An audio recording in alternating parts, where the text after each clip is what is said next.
प्रिय प्रभु तुमरे दया अनुग्रह को जेपरि प्रभु आपने हृदय को करी तुम अठरे दिन प्रतिदिन प्रभु वृद्धि पाए को से प्रकार आशीर्वाद करो मंगल प्रभु ए विशेष दिन मान करे तुम आपन प्रभु अति सुंदर भाव रक्षा करे तुम विषय को प्रभु जणाए तुम आपन परिवार प्रकाशित होई आपन को चतुर्थी करे प्रभु तुम्हारे से पवित्र आत्मा को शक्ति रे आपरे प्रभु तुम्हारे निमंते पहुंचाया पहुंचते निमंते धन्यवाद देवची प्रिय प्रभु को तुम्हें जे आपन को निमंते ए समस्त विषय प्रस्तुत करो छ से निमंते धन्यवाद देवची प्रभु आपन को पहुंचबार उद्देश्य आपन को जीवन काल पालन करिबार उद्देश्य प्रतिदिन प्रति मुहूर्त प्रति निश्वास जे तुम्हारी गौरव करिबार निमंते प्रभु आपन एठारे अछु ताहा ପାଇଁ तुम हृदय को करिबो से निमंते आपन आत्मा प्रभु तुम्हारे प्रभु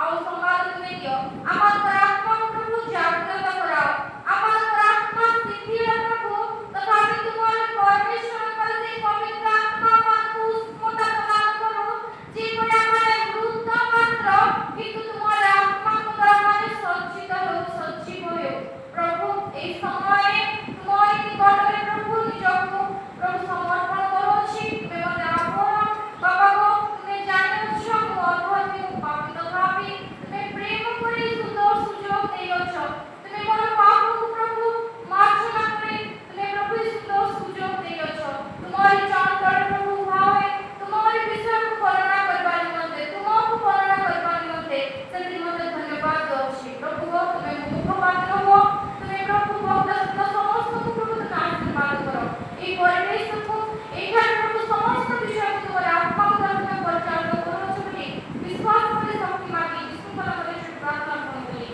आमीन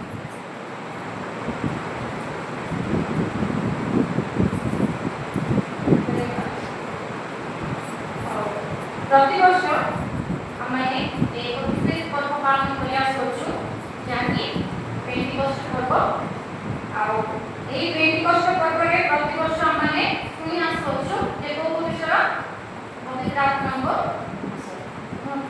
पवित्र आत्मा को विषय सुनु जे आमने यीशु ख्रीष्ट को स्वर्गारोहण ताहांकर प्रथमे पुनरुत्थान स्वर्गारोहण पुनी से जे स्वर्गारोहण करबा परे आमान पवित्र आत्मा आसीबे तार अपेक्षा विषय होई ए पवित्र आत्मा को अवदान होई ए पवित्र आत्मा को समस्त कार्य गुडी को आमाने सप्ताह सारा सुनि आछो से परे प्रति वर्ष आमे ए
ଫଳ। ଏଇଟା ପାଠ କରିଦେଲେ ଗାଲାତ୍ୟ ତାର 5:22। କିନ୍ତୁ ଆତ୍ମାଙ୍କ ଫଳ ପ୍ରେମ, ଆନନ୍ଦ, ଶାନ୍ତି, ଦୀର୍ଘ ସହିଷ୍ଣୁତା, ପରୋପକାରିତା, ଭଦ୍ରତା, ବିଶ୍ୱସ୍ତତା, ମୃଦୁତା ଓ ଆତ୍ମସଂଯମ। ଏହି ସମସ୍ତ ବିରୁଦ୍ଧରେ କୌଣସି ବ୍ୟବସ୍ଥା ନାହିଁ। ଧନ୍ୟବାଦ। ଏଠାରେ ଆମେ ଦେଖୁଛୁ ଯେ ଆତ୍ମାଙ୍କ ଫଳ। ଆତ୍ମା ସାହାଯ୍ୟକାରୀ ଏହି ସମସ୍ତ ବିଷୟ ସ୍ମରଣ କରନ୍ତି, ସେବା, ତାଙ୍କର ଅନୁଗ୍ରହ, ଏହି ସବୁ ଶିକ୍ଷା ଶୁଣି ଆସୁ ଆସୁ ଏହି ଆତ୍ମାଙ୍କର ଫଳ ଏକ ବିଶେଷ ଭାବରେ ଆଜି ଦିନ ନିମନ୍ତେ ପ୍ରଭୁ ଆମମାନଙ୍କୁ ଶିକ୍ଷା ଦିଅନ୍ତୁ ଯେ ଏହି ବିଷୟ ଗୁରୁତ୍ୱପୂର୍ଣ୍ଣ ବିଷୟ। ଏହି ଗୁରୁତ୍ୱପୂର୍ଣ୍ଣ ବିଷୟରେ କେବଳ ଗୋଟେ ବିଷୟ ଅଛି, ଆତ୍ମାଙ୍କ ଫଳ। ଫଳ ବୋଲି କହିଲେ କ'ଣ ବୁଝୁ? ଫଳ ବୋଲି କହିଲେ ନାମ ଗୁଡ଼ିକ ଜାଣିଅଛୁ ନୁହଁ କି? ଖରା ଦିନର ଫଳ, ଶୀତ ଦିନର ଫଳ, ବର୍ଷା ଦିନର ଫଳ ବା ପନିପରିବା ବିଭିନ୍ନ ପ୍ରକାର, ଫଳ ବିଭିନ୍ନ ପ୍ରକାର। କିନ୍ତୁ ଏହି ଫଳ ବୋଲି କହିଲେ କ'ଣ? ଫଳ ବୋଲି କହିଲେ ଜୀବନର ପ୍ରବାହକୁ ବୁଝାଏ, ସାଇକେଲ ଅଫ ଲାଇଫ। ଜୀବନ ଯେ ଫଳ ଥିବ, ସେ ଫଳର ମଞ୍ଜି ହେବ, ସେଇ ମଞ୍ଜି ପୁନର୍ବାର ଭୂମିକୁ ଆସିବ, ଭୂମିରେ ପଡ଼ି ସେଥିରୁ ଗଛ ହେବ, ସେଇ ଗଛରେ ପୁଣି ଫଳ ହେବ, ସେଇ ଫଳ ପୁନର୍ବାର କ'ଣ ହେବ? ମଞ୍ଜି ଧାରଣ କରିବ, ସେ ମଞ୍ଜି ମାନେ ସାଇକେଲ, ଗୋଟେ ପ୍ରକାର ଚକ୍ର, ଜୀବନର ପ୍ରବାହ। ତେବେ ଏଇ ଫଳ ଆମେ କ'ଣ ଭାବୁଛୁ ଯେ ଏବେ ଖରା ଦିନରେ କି ଫଳ ମିଳେ? ଖାଲି ଆମ୍ବ, ଖାଲି ଆମ୍ବ, ହାଁ, ସପୁରୀ, ଆଉ କି ଫଳ? ହାଁ, ଆମ୍ବ, ପଣସ, କୋଳି, ନୁହେଁ?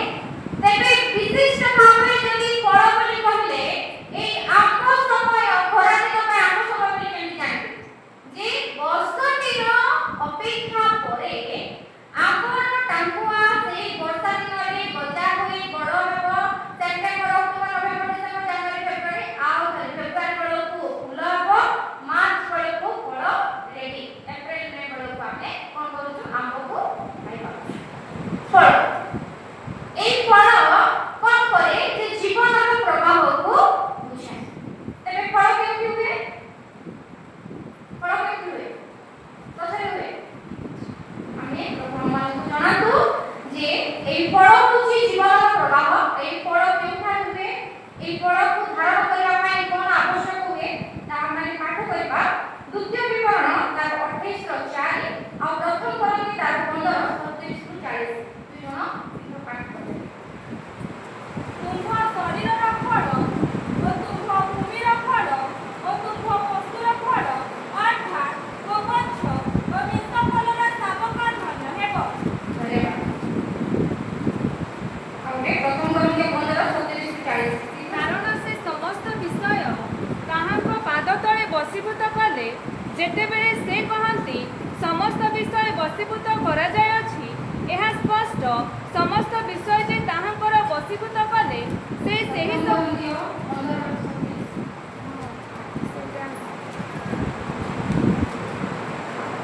ଏହା ସ୍ପଷ୍ଟ, ସମସ୍ତ ଆଉ ଯେଉଁ ଶରୀର ପ୍ରଥମ କରନ୍ତି 15:37 ଆଉ ଯେଉଁ ଶରୀର ହେବ ତାହା ତୁମେ ବୁଣ ନାହିଁ, କିନ୍ତୁ ଗହମ ହେଉ ବା ଅନ୍ୟ କୌଣସି ଶସ୍ୟ ହେଉ, ତାହା କେବଳ ଦାନା ମାତ୍ର।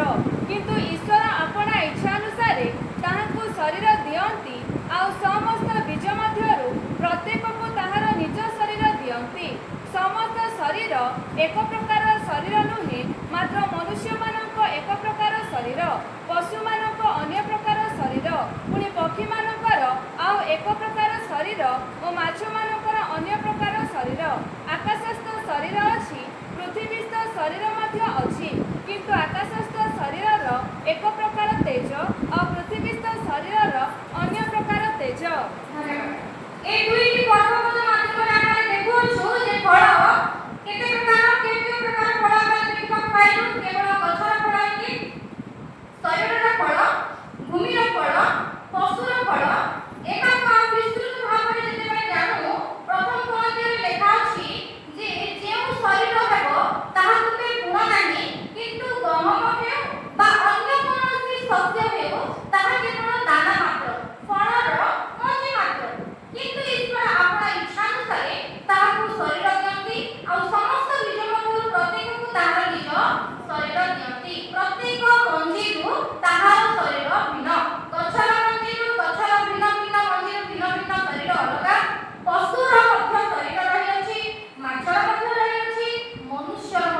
ରହିଅଛି।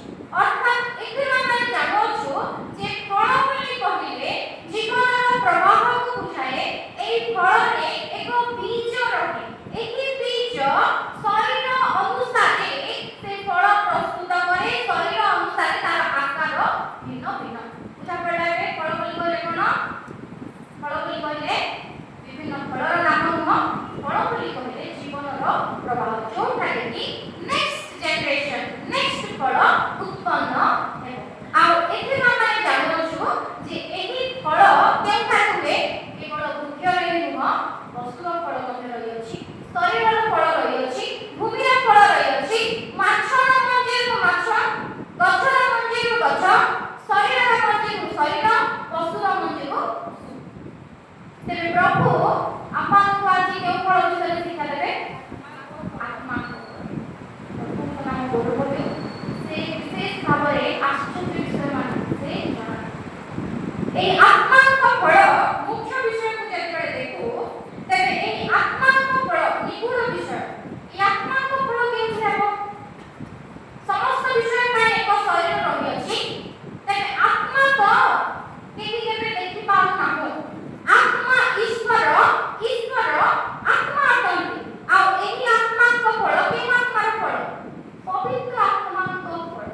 ଏହି ପବିତ୍ର ଆତ୍ମାଙ୍କ ଫଳ ହେବା ପାଇଁ ହେଲେ, ଏକ ଆକାରକୁ ଧାରଣ କରିବା ପାଇଁ ହେଲେ ଶରୀର ଆବଶ୍ୟକ। ଜୀବନକୁ ପ୍ରବାହ ତାର ଜାରି ରଖିବା ପାଇଁ, ଜୀବନର ପ୍ରବାହକୁ, ଆତ୍ମିକ ଜୀବନର ପ୍ରବାହକୁ ଜାରି ରଖିବା ପାଇଁ ଆତ୍ମିକ ଫଳ ନିମନ୍ତେ ଏକ ବୃକ୍ଷର ଆବଶ୍ୟକ, ଏକ ଶରୀରର ଆବଶ୍ୟକ, ଏକ ଆକାରର ଆବଶ୍ୟକ ରହିଛି। ତେବେ ପ୍ରଭୁ ଆମକୁ ଜଣାନ୍ତୁ ଯେ କେଉଁ ଶରୀରରେ ବା କେଉଁ ବୃକ୍ଷରେ ଏହି ଆତ୍ମିକ ଫଳ ହେବ। ଫଳ ବୋଲି କହିଲେ ବୃକ୍ଷ ନିଶ୍ଚିତ ଭାବରେ ଦରକାର। ଶରୀର, ବୃକ୍ଷ ବୋଲି କହିଲେ କେବଳ ବୃକ୍ଷ ନୁହଁ, ଶରୀରର ଫଳ ଅଛି, ଭୂମିର ଫଳ ଅଛି, ପଶୁର ଫଳ ଅଛି ବୋଲି ଆମେ ଜାଣୁଛୁ। ତେବେ ଆତ୍ମିକ ଫଳ ହେବା ନିମନ୍ତେ କେଉଁ ଆକାର, କେଉଁ ଶରୀର ଆବଶ୍ୟକ? କେଉଁଠାରେ ପବିତ୍ର ଆତ୍ମା ତାଙ୍କର ଫଳକୁ ଉତ୍ପନ୍ନ କରିବେ? ତେବେ ଆମେ ଦେଖୁଛୁ ଯେ ସେ କହନ୍ତି ଯୌବନ ପୁସ୍ତକରେ, ମୋ ଦ୍ରାକ୍ଷାଲତା ମାନେ ଶାଖା, ଯେତେବେଳେ ପ୍ରଭୁ ଯୀଶୁ ଖ୍ରୀଷ୍ଟ ନିଜକୁ ଏକ ଦ୍ରାକ୍ଷାଲତା, ଏକ ବୃକ୍ଷ, ଏକ ପୁରା ଆଉ କ'ଣ ଯେ ଚାରୁ ଲତା ଭାବରେ ଯଦି ପ୍ରକାଶ କରୁଛନ୍ତି, ଆମେ ଯେତେବେଳେ ତାହାଙ୍କର ଶାଖା, ସେ କହନ୍ତି ଯେ ମୁଁ ଯେପରି ତୁମେମାନେ ମଧ୍ୟ। ତେବେ ଆପଣଙ୍କର ଆକାର, କାହାର ଆକାର? ଆମେ କି ପ୍ରକାର ଭାବରେ ସୃଷ୍ଟ? କେଉଁ ପ୍ରତିମୂର୍ତ୍ତିରେ? ଈଶ୍ୱର ଯେତେବେଳେ ଆତ୍ମା, ଆତ୍ମିକ ଫଳ ପରିପୂର୍ଣ୍ଣ, ପବିତ୍ର ଆତ୍ମାଙ୍କ ଫଳ ସେ ପ୍ରକାଶ କେଉଁଥିରେ କରିବେ? ମନୁଷ୍ୟମାନଙ୍କ ଶରୀରରେ। ଏହି ଆକାର, ଏହି ଏକ ଶରୀର, ଏହି ଏକ ଆତ୍ମିକ ବୃକ୍ଷ, ଯେଉଁଥିରେ କି ଆତ୍ମିକ ଫଳ ଧାରଣ କରାଯିବ, ଯେଉଁଥିରେ କି ଆତ୍ମିକ ଫଳ ଫଳବାନ ହେବ। ସେଥିପାଇଁ ସମସ୍ତ ପ୍ରକାରର ଆକାର ଥିବା ବେଳେ ଶରୀରର ମଧ୍ୟ ଏକ ଆକାର ରହିଅଛି। ଆଉ ଆତ୍ମାର ଆକାର ଯେହେତୁ ସେ କ'ଣ କରିଛନ୍ତି? ଫୁଙ୍କ ଦେଇ ଆମମାନଙ୍କୁ ଶ୍ୱାସ ଦେଇ, ଜୀବନ ଦେଇଅଛନ୍ତି, ଆତ୍ମା ଦେଇଅଛନ୍ତି। ସେହି ଆତ୍ମା ଆମମାନଙ୍କ ମଧ୍ୟରେ ରହୁଥିବା ହେତୁ ସେ କ'ଣ କରନ୍ତି ଯେ ମନୁଷ୍ୟର ଆତ୍ମା ଊର୍ଦ୍ଧ୍ୱଗାମୀ, କିନ୍ତୁ ପଶୁର ଆତ୍ମା ଅଧୋଗାମୀ। ପଶୁ ଠାରେ କେବେ ଆତ୍ମିକ ଫଳ କରିପାରିବେ କି? କେବଳ ମନୁଷ୍ୟମାନଙ୍କ ଠାରେ ତାହାଙ୍କର ଆତ୍ମିକ ଫଳ ସେ ପ୍ରକାଶ କରିବେ। ଯେଉଁମାନେ ପ୍ରଭୁଙ୍କ ଠାରେ ଲାଗି ରହିବେ, କେବଳ ସେମାନେ ହିଁ ଏହି ଫଳ ଉତ୍ପନ୍ନ କରିପାରିବେ।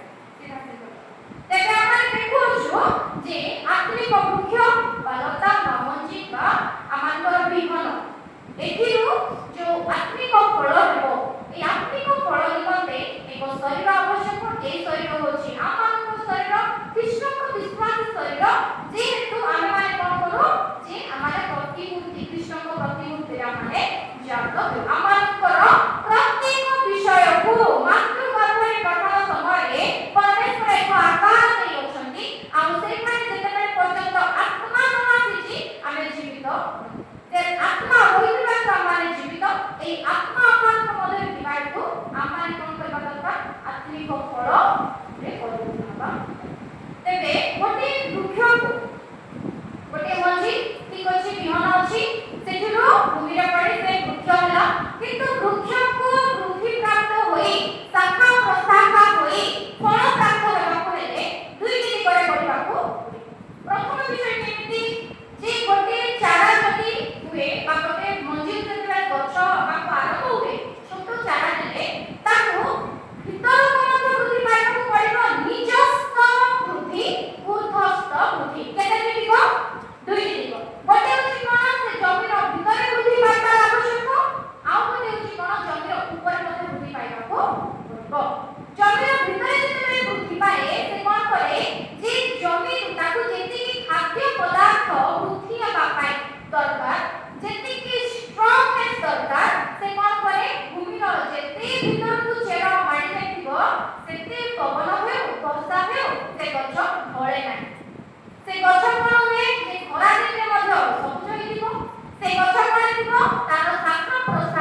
ତେବେ ଯଦି ତାର ଭୂମି ଭିତରେ ବା ତାର ନିଜସ୍ୱ ଦିଗରେ ତାର ଯୋଉ ଦୃଢ଼ତା ସହିତ ବୃଦ୍ଧି ଘଟୁଅଛି ସେଇ ବୃଦ୍ଧି ହେତୁ ସେ କ'ଣ କରିବ ଠିକ୍ ଟାଇମରେ ସେ ଫଳ ଉତ୍ପନ୍ନ କରିପାରିବ।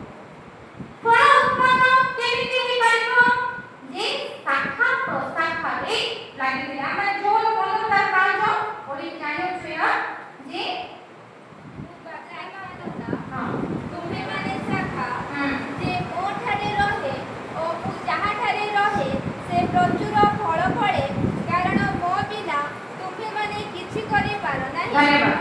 ଯେ ଉର୍ଦ୍ଧ୍ୱସ୍ଥ ବିଷୟରେ ଯେତେବେଳେ କି ଏକ ଅଭିବୃଦ୍ଧି ହେଉଛି ବୃକ୍ଷର ଆତ୍ମିକ ବୃକ୍ଷର ସେଇ ବୃକ୍ଷରେ ଶାଖା ସହିତ ଲାଗି ରହିଲେ ହିଁ ସେ ଫଳବାନ ହେବ।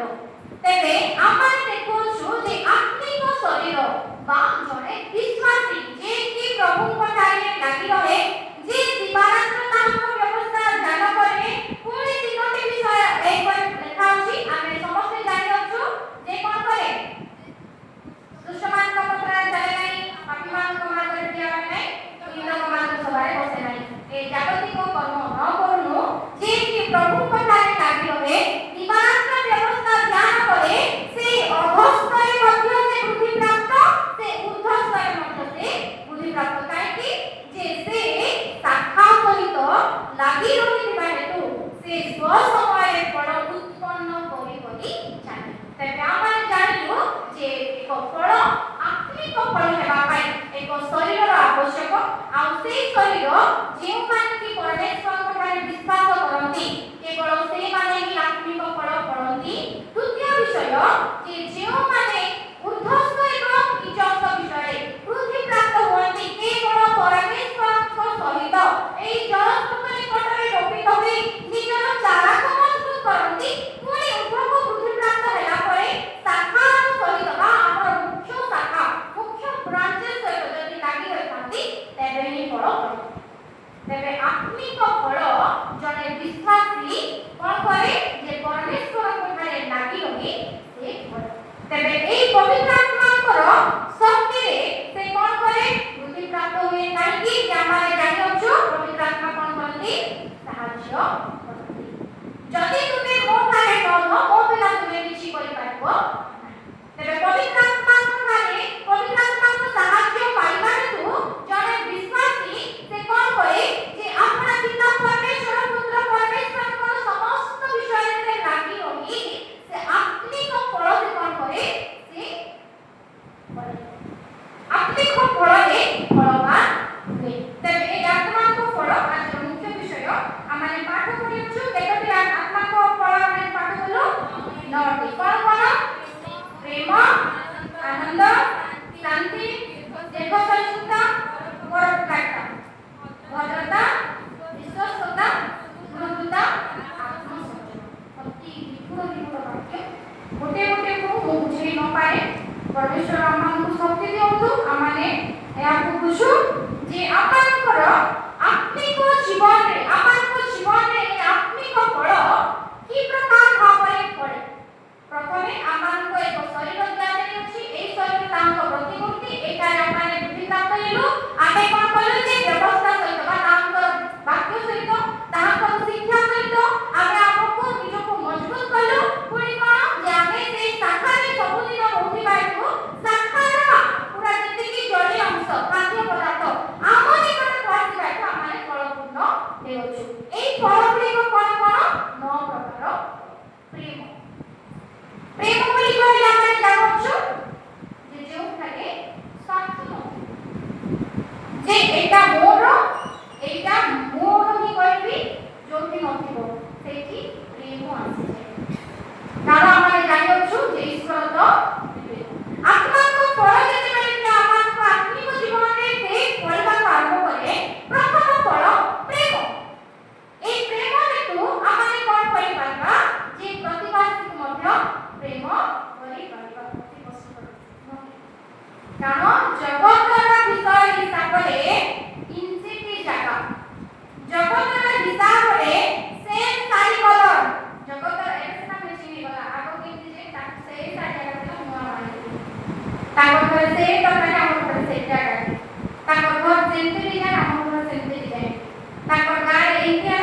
ଚାରିଆଡ଼େ ସେମିତି ଗାଁ ଗାଁ ଭିତରେ ସହର ସହର ଭିତରେ ରାଜ୍ୟ ରାଜ୍ୟ ଭିତରେ ପୁଣି ତାର ପୁରା ପୃଥ୍ୱୀ ହିସାବରେ ଯଦି ଯାଉ ସେଠାରେ ପ୍ରେମ ନଥିଲେ କ'ଣ ହୁଏ? ଶତ୍ରୁତା ଆସେ। ତେବେ ଆମର ପାକିସ୍ତାନ ଭିତରେ ଶତ୍ରୁତା ଚାଲେ କି?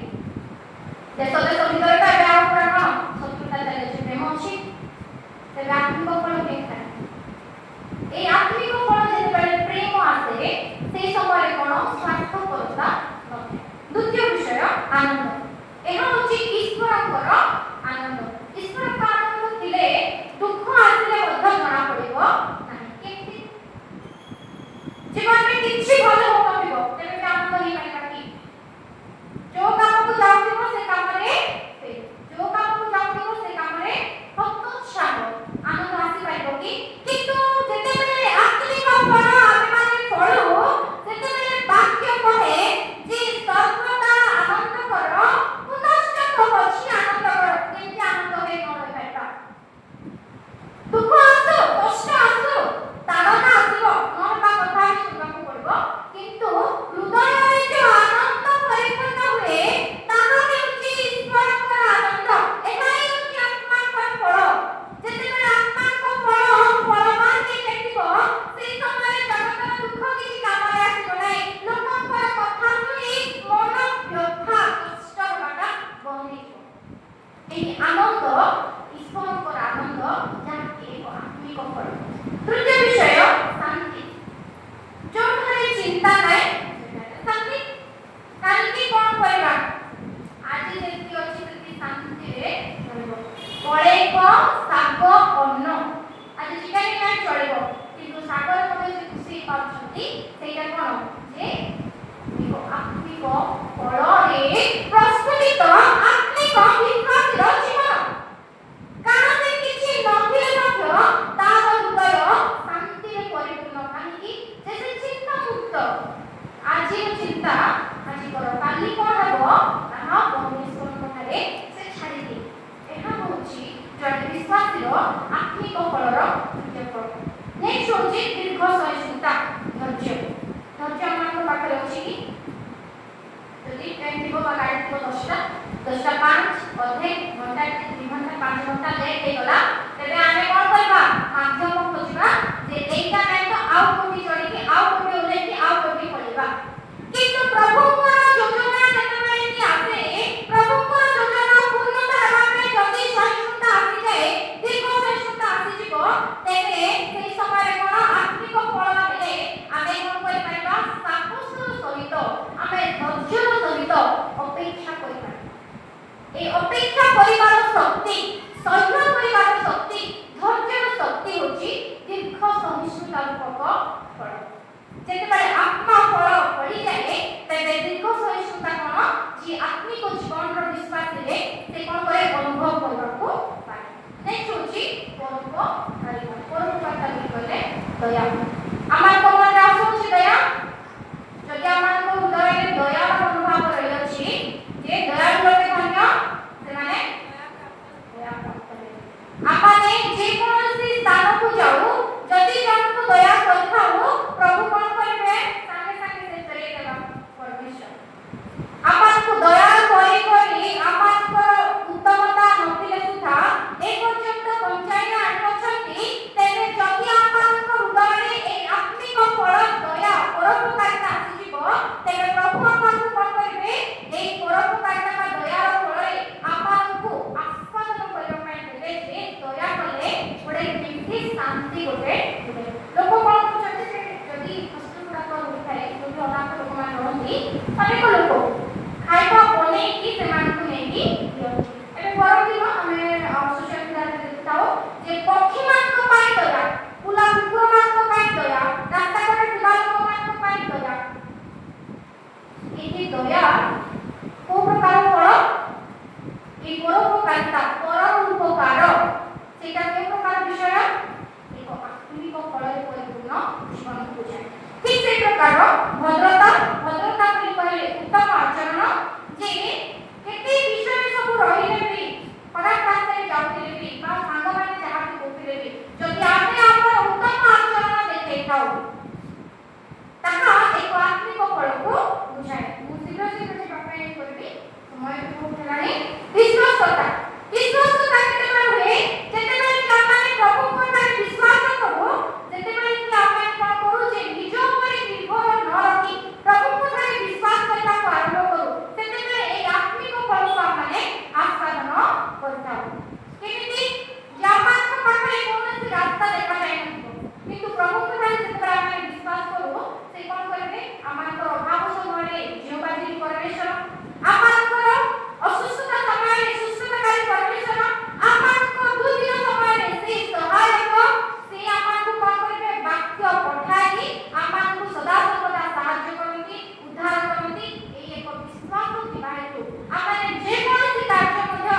ଇ ଦରକାର କହିବାକୁ ଇ ଦରକାର ମନୋଭାବଟା ଆସିଯାଏ ମୃଦୁତା ନମ୍ର କାହିଁକି ଗର୍ବ କରିକି କିଛି ଲାଭ ନାହିଁ এই ମୃଦୁତାର ଫଳ ଆମମାନଙ୍କର ଆତ୍ମିକ ଜୀବନରେ ଆମମାନଙ୍କର ଫଳରେ ପ୍ରମାଣିତ ଶେଷ ବିଷୟ ଆତ୍ମସଂଯମ ଏକ ମୁଖ୍ୟ ବିଷୟ ଯେତେବେଳେ କି ପରମେଶ୍ୱରଙ୍କର ଆତ୍ମିକ ଫଳ ଏକ ବିଶ୍ୱାସୀ ଜୀବନରେ ଆସିଯାଏ ଏକ ଆତ୍ମସଂଯମ ଆସେ ଆତ୍ମସଂଯମ ବୋଲି କହିଲେ କ'ଣ ଯଦି କିଏ ତୁମକୁ ବାର ବାର ପୁରା ଖରାପ କଥା କହେ ବାର ବାର ତୁମର ଅପମାନ କରିବ ଆତ୍ମସଂଯମ ନିଜେ ନିଜେ ବୁଝିପାରୁଥିବ ଯେ କ'ଣ କହିବା ଉଚିତ କୋଉଠିକି ଯିବା ଉଚିତ ଆମର ପାଦଗତି କେଉଁ ଆଡ଼େ ଯିବା ଉଚିତ ସେ ସବୁ ବିଷୟ କ'ଣ କରିବ ଆତ୍ମାକୁ ସଂଯମ କରିକି ସେ ରଖିପାରିବ ତେବେ ଅଳ୍ପ ସମୟ ଭିତରେ ଆମେ ଚିନ୍ତା କରୁ ଯେ ଏହି ଆତ୍ମିକ ଫଳ ଆତ୍ମିକ ଶରୀର ବା ବିଶ୍ୱାସୀ ଜୀବନରେ ଦେଖିବାକୁ ମିଳେ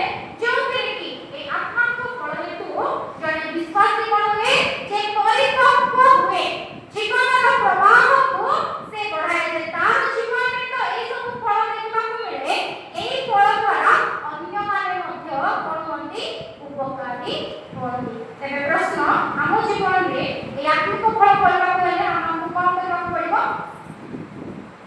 କ'ଣ ଜଳସ୍ରୋତ ନିକଟରେ ରହିବାକୁ ପଡ଼ିବ ଦ୍ୱିତୀୟ ବିଷୟ ଶାଖାରେ ରହିବାକୁ ପଡ଼ିବ କାହିଁକି ଜଳସ୍ରୋତ ନିକଟରେ ରହି ବୃକ୍ଷ ବୁଦ୍ଧି ପ୍ରାପ୍ତ ହୋଇ ସବୁଜ ପତ୍ରରେ ଭର୍ତ୍ତି ହେଲେ ସୁଦ୍ଧା ଡିମ୍ବରି ବୃକ୍ଷରେ ଫଳ ନାହିଁ ଯଦି ଉଦାହରଣ ସ୍ୱରୂପ ଦେଖୁ ଆମର ବ୍ୟବସ୍ଥାରେ ବିଜ୍ଞ ଯିବା ଧନୀ ଲୋକ ପାଇପାରିଲେ କି କଥା ଯଦି ପାଇନଥିଲା କି ବ୍ୟବସ୍ଥାରେ ପୁରା ସମ୍ପୂର୍ଣ୍ଣ ରୂପରେ ନିଜସ୍ୱ ଅଭିବୃଦ୍ଧି ହୋଇଥିଲେ ସୁଦ୍ଧା ଶାଖାରେ ଲାଗିଥିଲେ ସୁଦ୍ଧା ସେହି ଗଛରେ ଫଳ ନାହିଁ ତେବେ ଆତ୍ମିକ ଫଳରେ ଫଳବାନ ହେବା ପାଇଁ ହେଲେ ଆମମାନଙ୍କୁ ଦୁଇଟି ଦିଗରେ ବୁଦ୍ଧି ପ୍ରାପ୍ତ ହେବାକୁ ପଡ଼ିବ ଯେ ପରମେଶ୍ୱରଙ୍କର ଶକ୍ତିରେ ଆମମାନେ ଆମମାନଙ୍କର ମୂଳ ଆମମାନଙ୍କର ଚେରକୁ ତାଙ୍କର ବ୍ୟବସ୍ଥାରେ ତାଙ୍କର ଜଳସ୍ରୋତ ଦ୍ୱାରା ଶୋଷଣ କରି ପୁରା ଶବ୍ଦ ଭାବରେ ଭାବରେ ଷ୍ଟ୍ରଙ୍ଗନେସରେ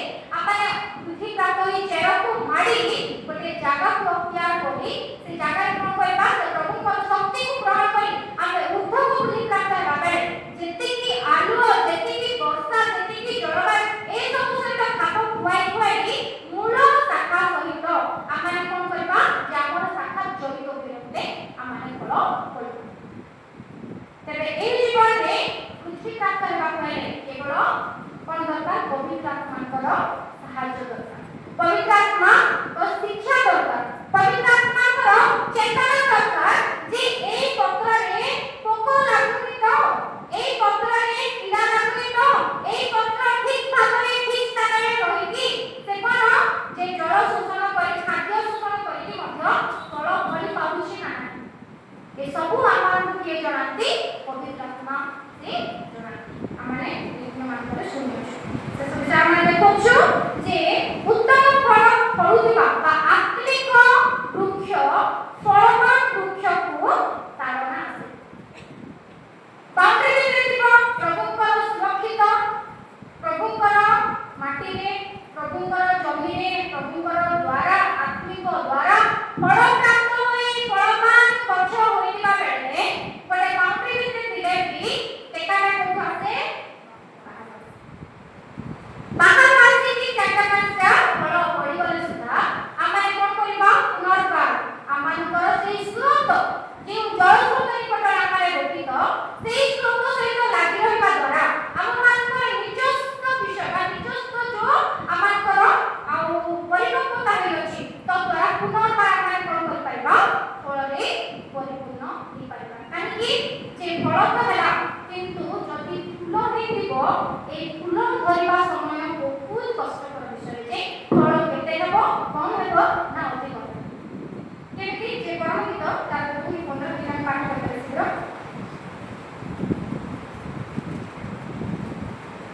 ଆମ୍ଭମାନଙ୍କ ପାଇଁ ଦ୍ରାକ୍ଷାକ୍ଷେତ୍ର ନାଶକ ଶୃଗାଳମାନଙ୍କୁ କ୍ଷୁଦ୍ର ଶୃଗାଳମାନଙ୍କୁ ଧର କାରଣ ଆମ୍ଭମାନଙ୍କ ଦ୍ରାକ୍ଷାକ୍ଷେତ୍ର ପୁଷ୍ପିତ ହୋଇଅଛି ଯେତେବେଳେ କି ଦ୍ରାକ୍ଷା ଫଳ ଫଳିବା ପୂର୍ବରୁ ଦ୍ରାକ୍ଷାକ୍ଷେତ୍ର ପୁଷ୍ପିତ ହେଉଅଛି ସେହି ସମୟରେ କ'ଣ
ଜୀବନରେ ବିଶ୍ୱାସର ଜୀବନରେ ମଧ୍ୟ ଠିକ୍ ସେଇ ପ୍ରକାର ଯେ କ୍ଷୁଦ୍ର କ୍ଷୁଦ୍ର ଶୃଙ୍ଗାର ଗୁଡ଼ିକ ଯାହାକି କ'ଣ ଯେ ଫୁଲ ଫୁଟୁଥିବା ଦ୍ରାକ୍ଷା କ୍ଷେତ୍ର ପୁଷ୍ପିତ ହୋଇଥିବ କିନ୍ତୁ ଦ୍ରାକ୍ଷା ଫଳ ହେବା ପାଇଁ ସେ ଦେବମାନେ ନାଶ କରିବ ସେଥିପାଇଁ ଜାଗ୍ରତ ହେଉ ତେବେ ଯାଇକି ଆମମାନଙ୍କୁ କ'ଣ ହୁଏ ଯେ ଆମମାନେ এই ଉତ୍ତମ ଫଳ ବାହାରର ଟେକା ହେଉ କି ଆମମାନଙ୍କ ଭିତର ରଜ ଉଇ ଟିକେ ଲାଗିଯିବ ବା କୌଣସି କୀଟ ଲାଗିବ ସେ ଫଳ ଫୁଲ ହେବା ବା ସେ ଫଳ ନଷ୍ଟ ହେବା ପାଇଁ ହେବା ତେବେ ଆମମାନେ କ'ଣ କରିବାକୁ ପଡ଼ିବ ଆମମାନେ ପାଠ କରିଅଛୁ ଯେ ଆମମାନଙ୍କର ଦ୍ରାକ୍ଷା କ୍ଷେତ୍ର ପୁଷ୍ପିତ ହେବା ବେଳେ ଯଦି ଆମମାନେ ପରମେଶ୍ୱରଙ୍କର ଅନୁଗ୍ରହକୁ ବୁଝି ତାଙ୍କ ଆନନ୍ଦରେ ଆନନ୍ଦିତ ହେଉଛୁ ତାଙ୍କ ଶାନ୍ତିର ଫଳ ଆମେ ଅନୁଭବ କରୁଅଛୁ ଆତ୍ମଦାନ କରୁଅଛୁ ତେବେ କ୍ଷୁଦ୍ର କ୍ଷୁଦ୍ର ଶୃଙ୍ଗାରମାନଙ୍କ ଠାରୁ ଆମର ଫୁଲ ଫୁଟିଥିବା ସେଇ ବୃକ୍ଷକୁ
ବିଶ୍ୱାସ ଏ ତ ଆମ